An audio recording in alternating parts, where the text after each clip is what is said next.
it was attacked by Israeli commandos in international waters. It is my honor and pleasure to introduce Kevin Ovenden.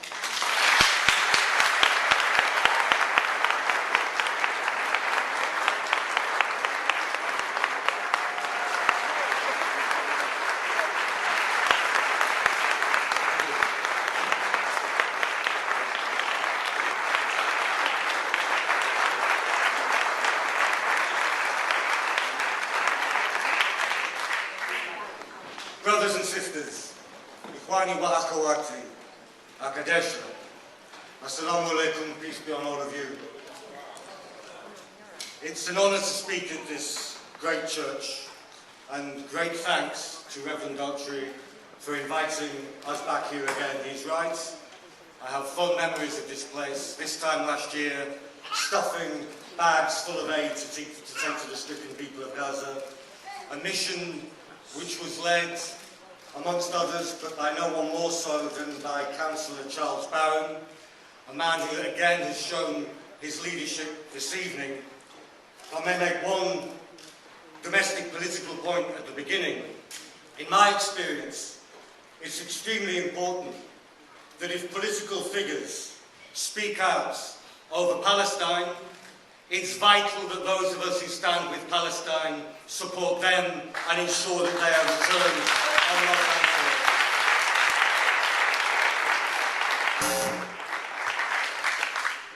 After the British Empire murdered Irish freedom fighters, strapping people who were wounded already to a chair in order to execute them, following the Easter Rising of 1916, the great poet William Butler Yeats wrote, "All changed, changed utterly.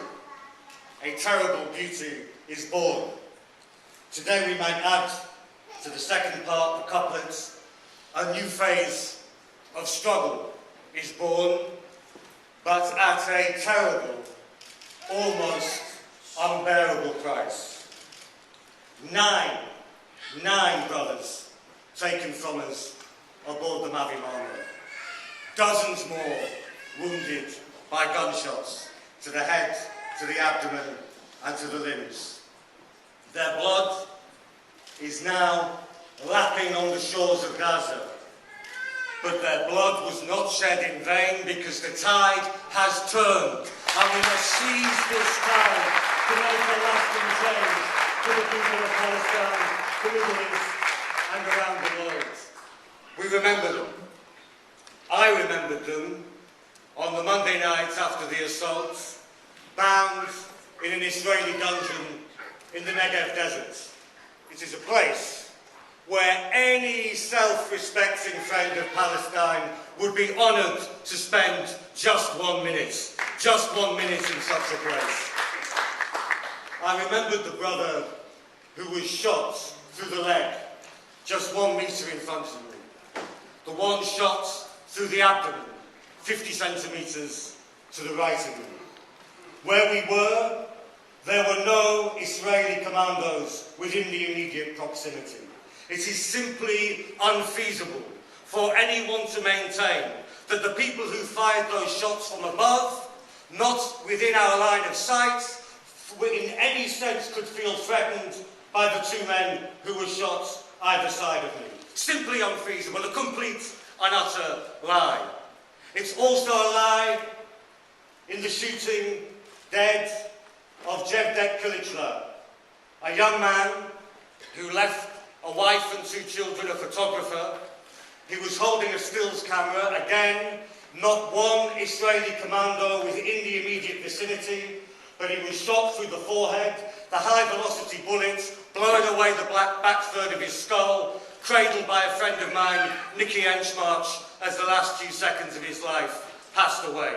And many, many more testimonies can come forward. And Yara, who deserves truly a medal for smuggling out some of the footage she was able to take, will be able to demonstrate that to you in a few moments' time.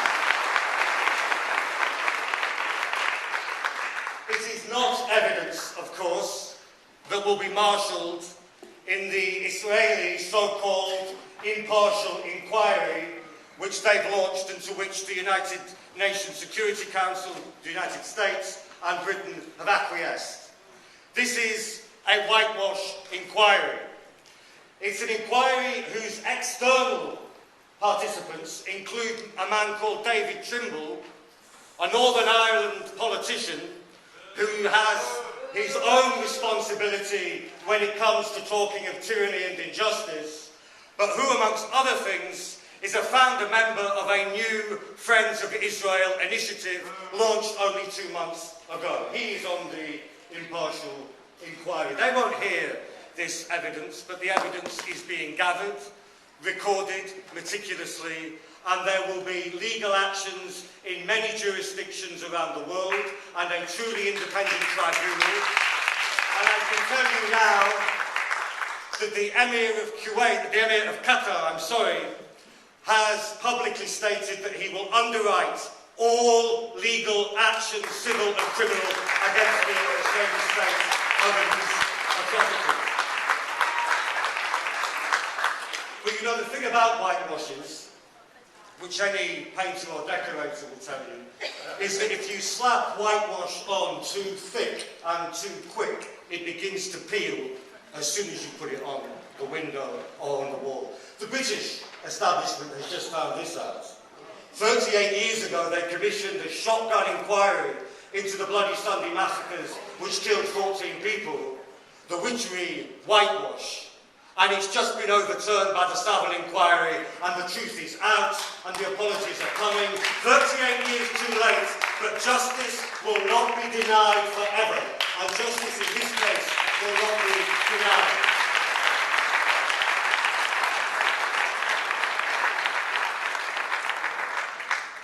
Because the tide has turned. This is the meaning of the massacre of the Mavi Marmara. It is that the miasma of defeat, which had settled, sedimented for so long in the minds of people throughout the Middle East, and even upon many of our own minds in this room tonight, is finally lifted. And we can see through the disappearing fog the way forward, and how we can start to take some steps forward to victory. The question is not, will this siege be lifted? The question is how rapidly it will take and how this siege will be ended. This is the question that we need to ask. I was with some of the families of the 9 people who were murdered. Some of them were friends of mine. We travelled together in December of last year and January of this on the last land convoy, which doubled in number as we crossed from Greece into Turkey. A crossing which brought friendship between people on both sides of a disputed border, an indication of what Charles was saying about how Palestine has become a lightning arrestor for all those who care about freedom the world over. Some of them were friends of mine. The relatives of those who fell were very, very clear. Israel is attempting to terrorise not only the Palestinian people, but all of those who stand with them. But we are not afraid. We are not afraid today. We are not afraid today.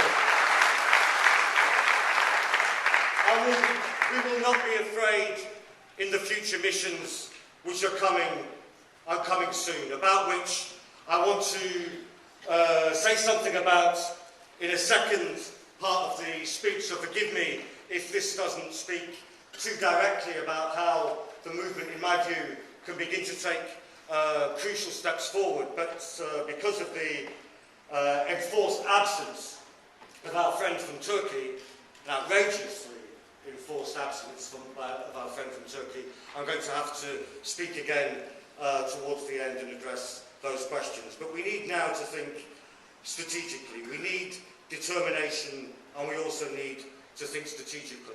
It is perhaps an indictment that the daily deaths and humiliations of the Palestinian people have not been the cause of the level of outrage at the deaths of the 9 people aboard the Mavi Marmara. but sometimes history works in this way. 36 years ago, two young Jewish civil rights activists from New York headed south, Andrew Goodman and Michael Schwerner, to find themselves murdered alongside the local activist, the black man James Chaney, in that boiling swamp of hatred in Mississippi on June 21st, 1964. It was a grievous loss, particularly for those closest to them, but it served as a turning point in the civil rights movement and the wider movement for black liberation. And I believe that turning point is upon us now. The question is not, is this a turning point? The question is, how decisive this will be on the path to Palestine and to liberation in Palestine. Our opponents and enemies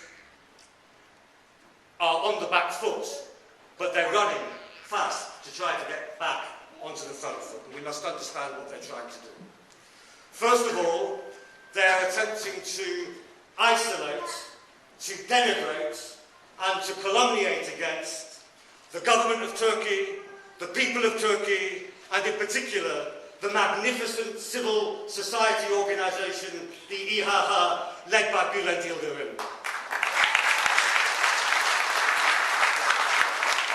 And we, as an international movement, cannot allow the Turkish movement to be so isolated. If they isolate those who've been in the front rank, they will throw everybody back, and we will be back further back than where we were when we started. We cannot allow that to happen. In particular, we must refute absolutely the idea that murders took place aboard the Mavi Marmara that those murders were in some sense the fault of those of us, particularly the Turkish brothers and sisters who were aboard the Mavi Marmara. The most absurd, spurious justifications are coming out. You read that Israeli commandos faced a lynch mob. Well, this must be the first, you have experience in this country of lynch mobs, but this must be the first lynch mob in which the victims pursued the aggressor in order to defend themselves from the aggressor's violence. That must be the first lynch mob in history. Be clear, in all the great legal, moral and religious codes, the victims of lethal violence have an absolute right to collectively defend themselves with their bare hands and with whatever land to have.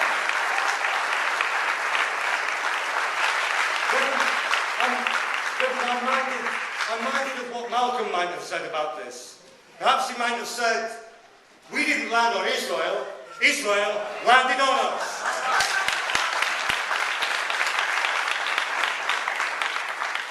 So we mustn't allow this argument to gain ground. And further, across the world now, all those who've been moved by this issue need to step into the front rank of the movement, alongside those in Turkey who've lost their loved ones. From Vancouver to Lake Van, from Casablanca to Kuwait, from all 4 points of the compass, we must mobilise now to head back to Gaza and through Gaza towards the liberation of Palestine as a whole.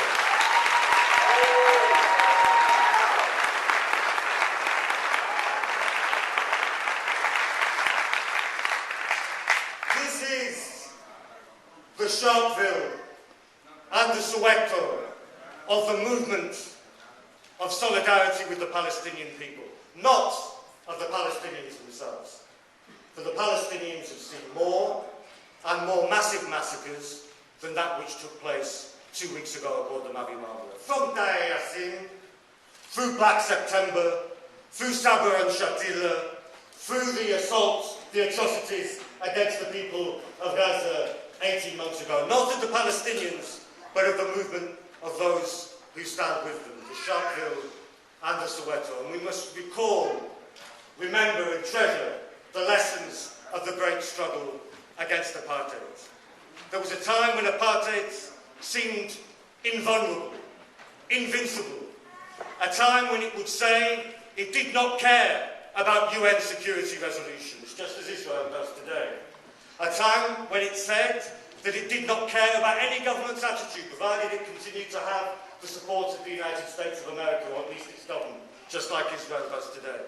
But that was progressively broken down, and apartheid in South Africa was isolated from without and undermined from within. And this is what we need to set in our own minds. You see, I believe that a crucial step now is for those of us who have perhaps been more aware than the average, or more active than the average over this question over these years, to open ourselves wider to new forces, and I think that there are some of them here tonight, who are perhaps addressing this question and looking at this question for the first time or through fresh eyes.